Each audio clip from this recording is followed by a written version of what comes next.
Would you like Claude to make you $400,000? Because that just happened to somebody.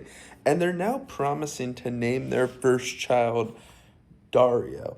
And it sounds crazy, but I'm not making any of this up. It's a really cool story. So, how did Claude make someone 400K? It wasn't off of Polymarket or Kalshi or on some stocks future. It was actually pretty simple. Claude helped them recover their Bitcoin wallet. This was a guy who in college bought some Bitcoin and then got very high and then changed his password, lost access to the Bitcoin wallet, but he kept the hard drive ever since. But he was unable to recover the Bitcoin, despite with I'm sure working with a ton of experts, a lot of hacking tools, and trying a ton of passwords. But he was unsuccessful and he couldn't figure it out.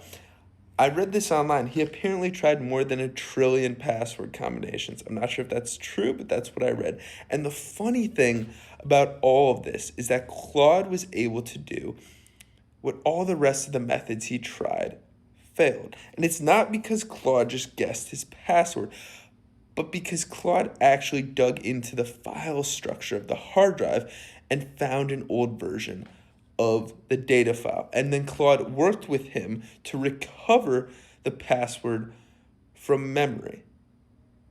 And that got him over the finish line to then be able to find the password in the data. So it was actually not a hack, despite what a lot of the articles online I'm reading say. It was just Claude helping him to triage this file system and to find the old file that he could then use to fix his problem. And I think that's one really creative use case that just shows how Claude Code, as usual, is great at working with data and is such a real asset in 2026. And the biggest takeaway of all of this is to not get high while you're buying Bitcoin.